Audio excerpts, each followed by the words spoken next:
I'd like to start off this video by saying Stirner is an edgelord. Not because I'm trying to make an ad hominem attack on him, but I feel a lot of this book you'll miss if you don't take that into account. Sometimes you have to de-edgify something, just to make sense of it. For example, an egoist might say something edgy like, there is no justice, only vengeance.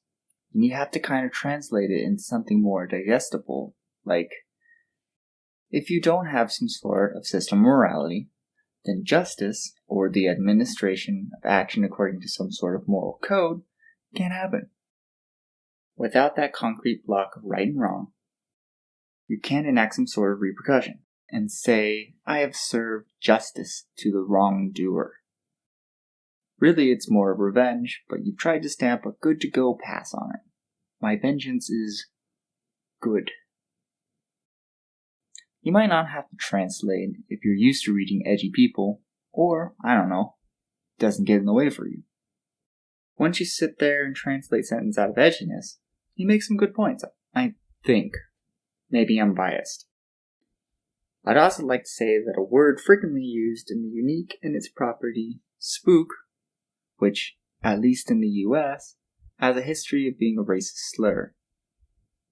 Instead of that, I will be using the word phantasm, as I feel it is more accurate, not racist, and it is how the word was translated in my copy of the unique and its property, and I don't feel like changing it. Alrighty, starting the video now. A specter is haunting the West, and it's not the fun communist kind. I don't know if you noticed recently, but there's a rise in white supremacists murdering a bunch of people, which sucks, and it makes me sad. If there was one philosopher who indirectly prophesied this, or maybe it's more fair to say he criticized this type of thinking early on before it manifested to its current form, it's Max Stirner. He didn't write a whole ton, and he'd probably beat me up if I called him a philosopher. But the only two I've ever seen anyone talk about is The Unique and Its Property, and the follow-up essay, Stirner's Critics. The Unique and Its Property is modeled off of Hegel's Phenomenology of Spirit, which is all I can really say about that because I'm not an expert on Hegel. Stern is also trying to mock modern society of his day on their belief system. It's pretty controversial, and he had to change a couple of things in it to try and fool the censors, leading some parts to be seemingly kind of racist, with footnotes saying that he was making fun of Germans the whole time. There are suggestions that Stern was racist, which is ironic if true, he would have had phantasms in his head. However, this book was released 15 years before Darwin's Origin of Species, so there were a lot of truths about race back then that we would be baffled today that anyone believed. Read in what you think about that, but I don't think this book preaches racism. Do feel free to critique the parts where he does seem racist though. I think that's important for a modern audience. The first part of this book talks about three ideas that have been prevalent in history. The first idea came from those who held the world as the truth. He draws from ancient Greek philosophers and Jewish beliefs. Spoiler alert, he's rather Eurocentric, as well as just focusing on Southwest Asia and not really any part of the world. The world to them was the thing to be held highest. That is where sacredness and truth came from. Then, as time shifted, the spirit was born, and that which was spiritual was the source of sacredness. Then into his day, the idea of the human being was sacred. Stirner makes a point to say that for each of these ideals, people recognized a truth whose untruth they tried to get behind, shifting from one paradigm to the other. While they were each very different, Stirner sees them all as hurtful to the individual. They are self-denying.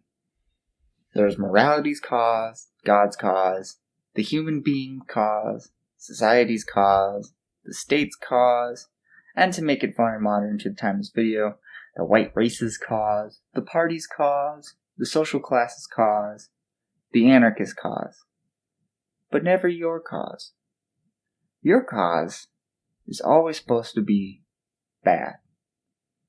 And whatever ideal that is held at the time is good. This is where Stern says, but why though? What's wrong with my cause? Why must I put these ideas as the highest ideal? Up comes his first term, sacredness, which is not a word that he invented, but he certainly uses it in a very specific meaning. When Stern uses this, he not only means dogma, but there is also an outsideness to it. It's not something that is supposed to be your idea. It exists separate from you, and you're supposed to follow this both without question and in reverence. He doesn't quite outline an exact definition to how he uses sacredness, but he certainly implies a meaning close to that. And he uses this term in both religious and non-religious contexts. In fact, he calls atheists pious several times, saying they worship their ideas. Throughout the book, he adds that we treat all kinds of things as sacred, like the three mentioned earlier, the world, the spiritual, and the human being. But what Sterner points out is that you're just swapping your gods, and whatever fixed idea goes up on the sacred pedestal. Second term, property. Property is well defined by the person who wrote the introduction of the copy I own, Wolfie Landstreicher. His definition is all of the traits, experiences, actions, things, etc., that make an individual in the moment utterly unlike any other individual, as well as the phenomenology of perception combined with your capacity to take in and act on that perception. You are radically different from everyone else. You are the unique. Your history can also be your property. The things you've learned, the stuff you like, the bands you love, they all can be your property. What makes them your property is recognizing who and what you can affect and perceive in the world, and act upon these things. The third term he likes to use is ownness. Stern says that freedom is nice, but you don't really want to be free of everything. The example he uses is good food and nice beds. You don't want to be free of them. Imagine never eating and never sleeping again. That would suck. Rather than be free of that stuff, you actually want to have these things, to call them yours and possess them as your property. What use is a freedom to you if it contributes nothing? You should not just be rid of what you don't want. You should also have what you want. He makes a comparison with the idea of freedom. He says, freedom rouses your rage against everything that is not you. Egoism calls you to joy over yourselves, to self-enjoyment.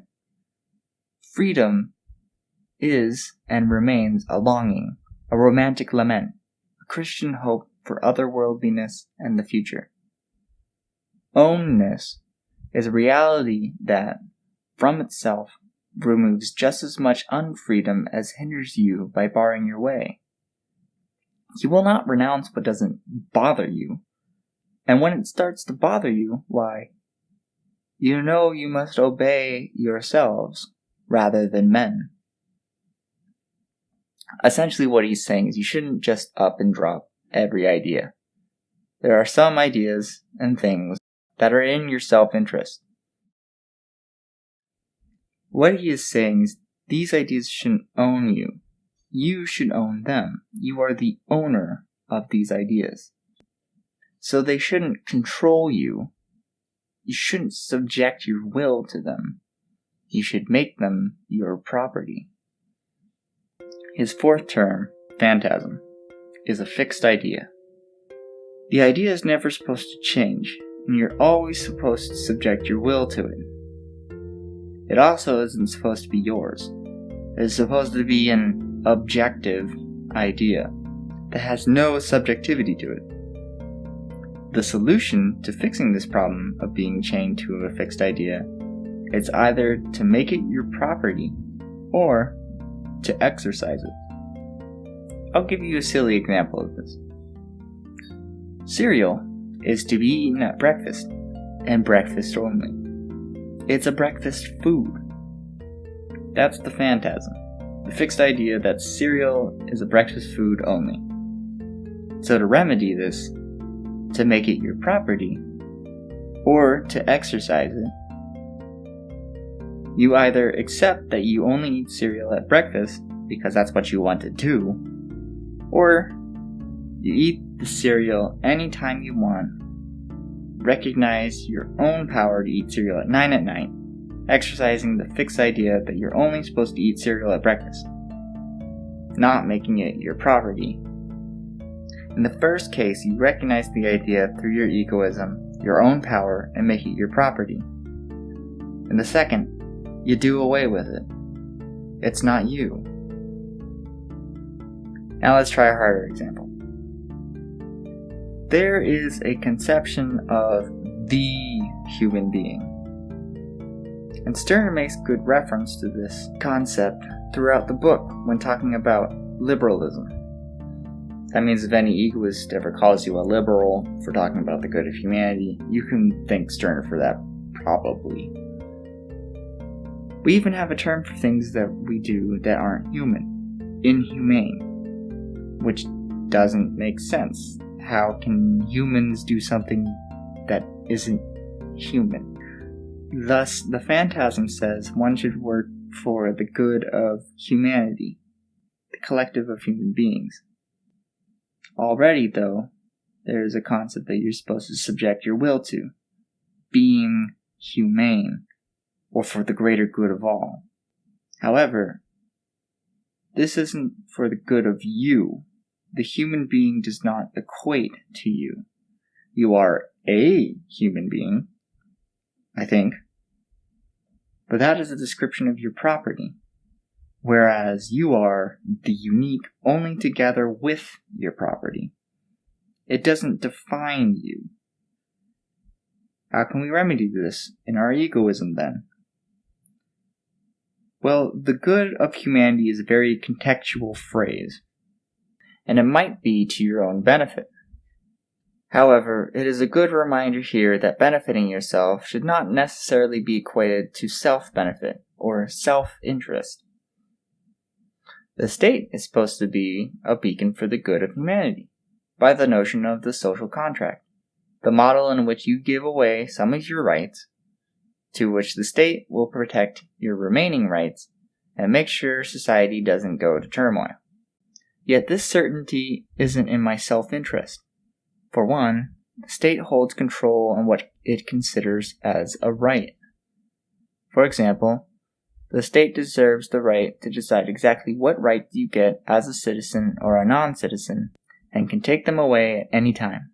Need I remind you of the concentration camps in the US to show an example of that, and the fact that about 1,500 US citizens were wrongfully arrested by ICE agents in the reported 2012 to 2018 timeframe.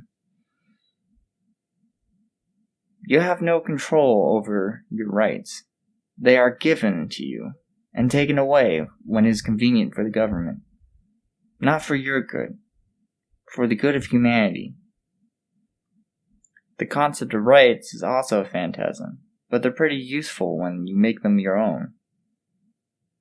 The right to life, for example, is pretty useful, but that is yet another right only granted by the government, the state.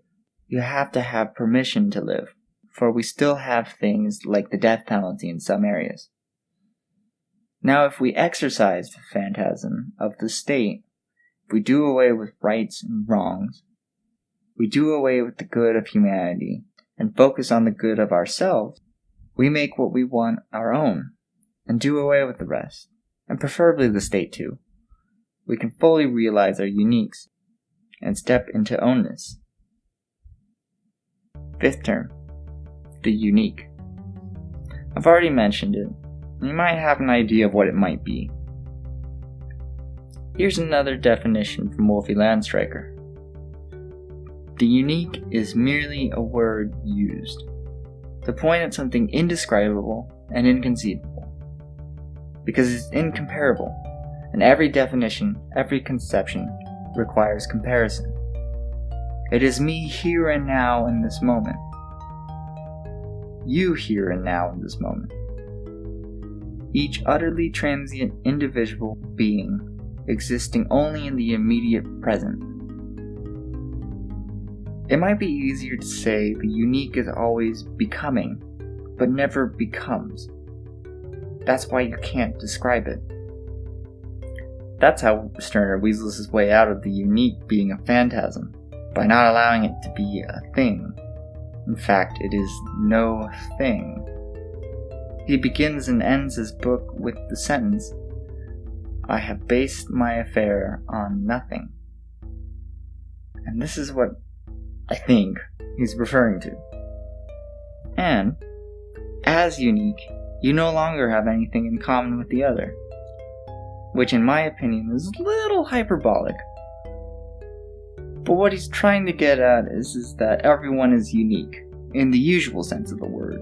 The reason why I say it's hyperbolic is because you can have property that's similar, but I suppose you can fire back that property is not equated with the unique, and therefore everyone still retained the uniqueness. Now the unique is different from the self, for the self is also a phantom.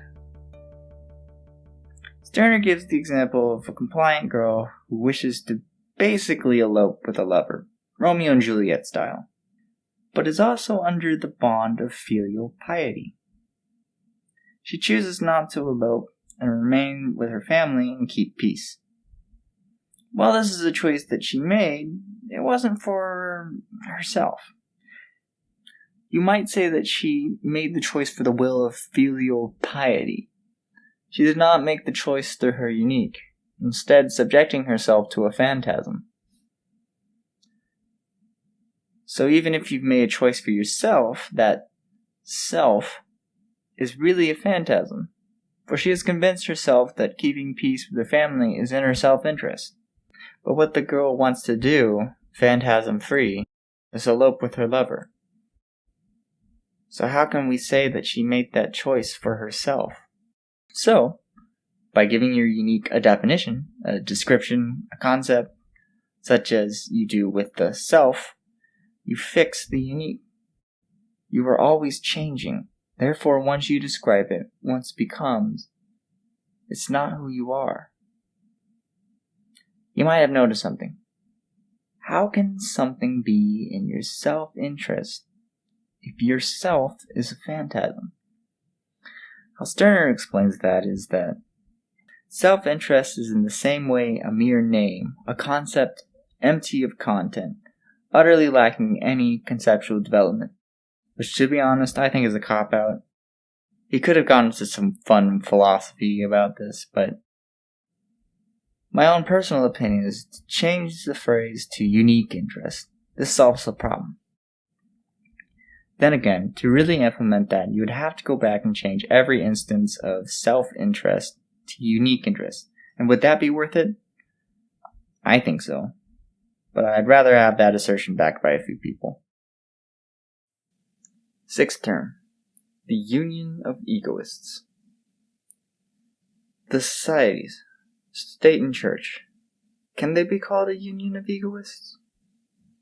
Do we pursue them in an egoistic, personal, own interest, or do we pursue a popular, namely a state and church interest?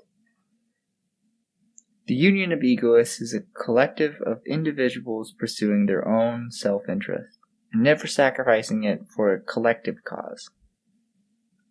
This can be something as simple as friends playing video games to enjoy a great night, to anarchists and communists putting differences aside temporarily and masking up to form anti-fascist action.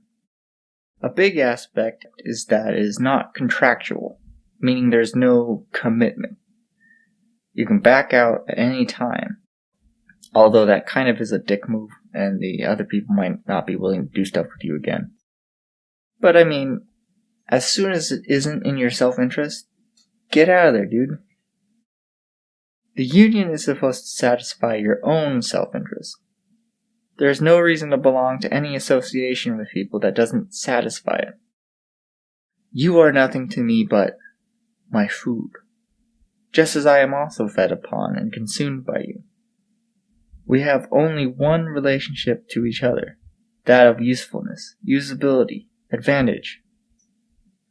We owe each other nothing, because what I seem to owe you, I at most owe to myself.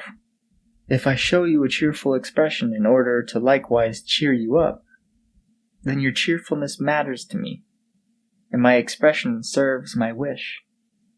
I do not show it to thousands of others, whom I have no intention of cheering up. Leave it to Sterner to say some of the most edgy stuff ever, and then kind of be wholesome at the end. So Sterner likes food references for some reason. That's what he relates to when saying consume. There is a joy and satisfaction of self-interest. But this basically means that you enter the union of egoists without owing each other anything. You're in it for yourself. At the same time, those who also enter the union are in it for themselves. There's no subjection of wills to each other.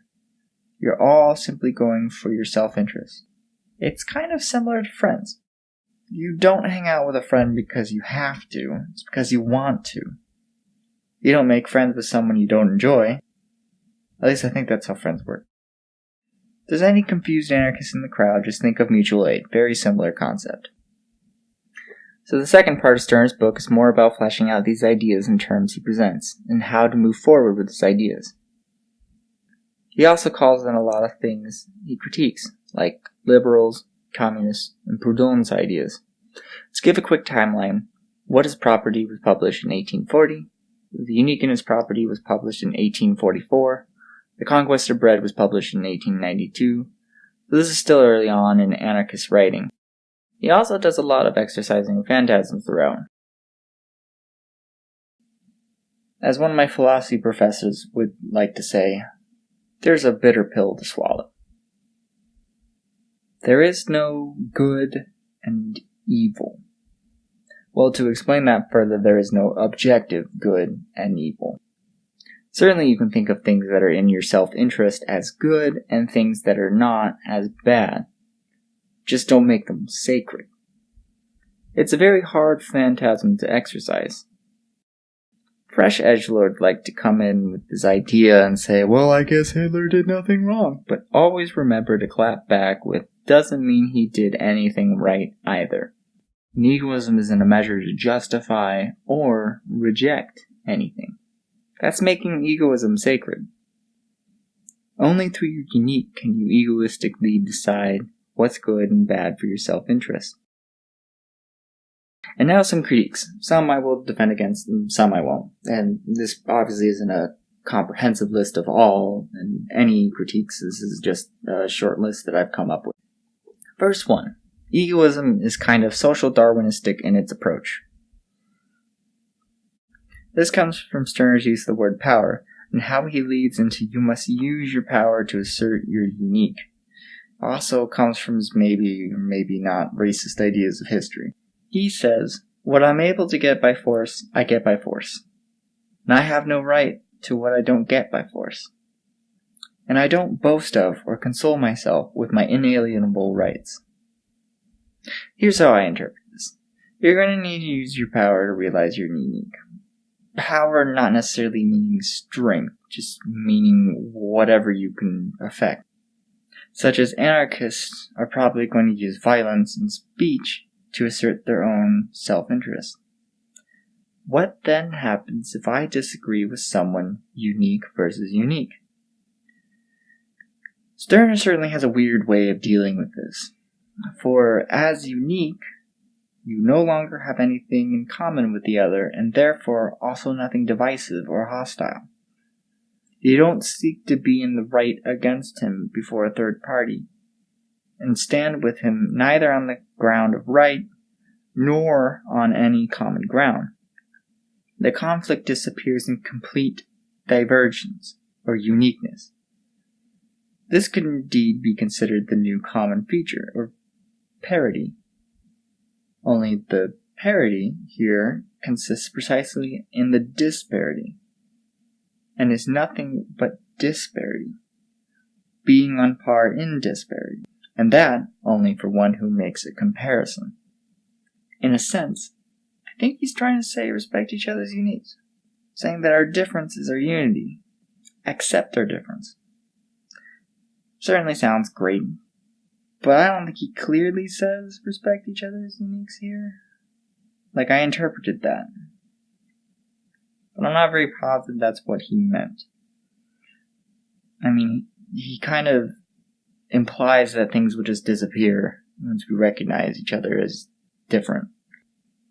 I don't know if that's just Taoist me wanting that interpretation, but it seems in my own self-interest to have a mutual respect of the uniques. I'll end with saying social Darwinism is a phantasm, and unions of egoists help expand your power. That's what's great about them. Second critique. Egoism is directly opposed to leftism and class issues. I think this stems from many critiques of communism throughout the book. I'd like to first refer back to my earlier timeline. The book was published in 1844, the Communist Manifesto was published in 1848, First Internationale, where 100% accurate Wikipedia tells me was where anarcho-communism was first being formulated, was in 1864. Conquest is published in 1894. My point here is that Stirner is probably critiquing the ideas of statist communism, but that doesn't totally absolve him and prove that he isn't against socialism. In Stirner's critiques, he says, egoism is no enemy of critique, nor of socialism, but against sacred socialism. Not against socialists, but against sacred socialists. Egoism is more a school of anarchist thought rather than a political philosophy that has things like economic structure, thoughts on how society would look, etc. If anarcho-communism is coffee, egoism is the milk you add into it. I hesitate to call egoist anarchism an individualist philosophy, although there is no argument that Stirner has influenced individualist anarchists. After all, Kropotkin argued in Conquest of Bread for the protection of the individual found in communism. So I needed a clearer definition on what individualist means, as it can vary depending on who you talk to. The point is that he's against sacred leftism and a sacred working class, not necessarily those things in general. Stirner certainly recognizes that working in a social context, a worker co-op, can be a union of egoists so long as everyone is in it for their self-interest, and aren't just in it because they treat it as sacred. He himself tried to run a milk distribution co-op. It didn't go so well. Third critique. Egoism is edgy. True. Fourth critique. Stirner doesn't believe in right and wrong, and is just a nihilist shill. Being an amoralist, sure, he doesn't believe in right and wrong objectively, but he believes in what's right and wrong for him. But I reject the notion that he's a nihilist, and maybe this is just me arguing semantics, but I'm under the impression that nihilism rejects any and all morality, all causes are to be rejected. But Stirner bases his affair on nothing, whereas nihilism wouldn't accept that. For you can't base your affair on anything, including nothing. To me, Stirner is such an existentialist it hurts. He created meaning out of nothing. His affair matters only to him, and a nihilist would reject even that.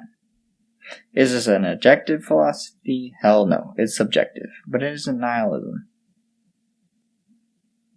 Fifth critique. Stirner was a racist. Why take his ideas seriously? Wolfie Landstreicher seems to think he's not, but for funsies, let's assume he is. An ad hominem attack is where you attack someone's character and attempt to pass it off as a good rebuttal of their argument. It's a logical fallacy, but Stirner's ideas themselves could be racist. However, egoism as Stirner envisions wouldn't make sense with racism. It's a phantasm. How is that supposed to be in your self-interest? How does that expand your power, make a union of egoists, or respect another's unique? Sixth critique. Stirner is too sexy for normal human concession. False. Just close your eyes and try real hard. Seventh critique. While phantasms do subject one's will to an idea, people need to believe in a concrete idea of morality, not because it's a measure of truth or something objective, but there is a need to have structure in a structureless life. If we create a good phantasm that ensures people are satisfied, and it has its use value, giving people that objective morality, wouldn't that be good? This idea really reminds me a lot of Kierkegaard's leap of faith, where you make a religious commitment to something that is absurd and cannot be rationally explained. However, in this case, instead of believing in a Christian God, as Kierkegaard did, it is believing in the phantasm. There are a couple of assumptions in the question, such as everyone will follow said phantasm. That's no guarantee. And there's also the assumption that there's one that could be quote-unquote objective, which Stirner certainly doesn't believe. However, if you do this for its use value, aren't you essentially making it your property? Maybe I'm just doing a Stirnerite analysis of it, but if you accept it as a phantasm, and follow it with recognition of it being so, yet believe it to be useful, it sounds like you're making it your property. You're just subjecting yourself to it, which, well, why would you do that? The only other problem is how you're going to subject everybody else to it, which, please don't. I think, really, Stirner's egoism does all that this question wants it to. It just doesn't subject itself to a phantasm. And it gets rid of the objectivity. To conclude, let's review what Stirner seems to think you need to do. Don't follow dogma. Believe in yourself. Remember you're powerful. Work with others to be even more powerful. Now, to be clear, I don't mean for this to be a replacement for the Uniqueness property in its partner essay, Stirner's Critics.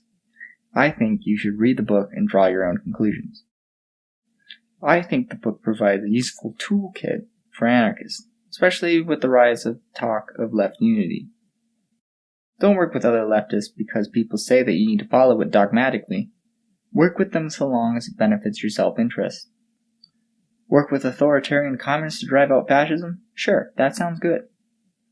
Help them build an authoritarian government because leftists always help out each other? Hey, wait a minute. That goes against what anarchists fight for. Move at the speed of self-interest.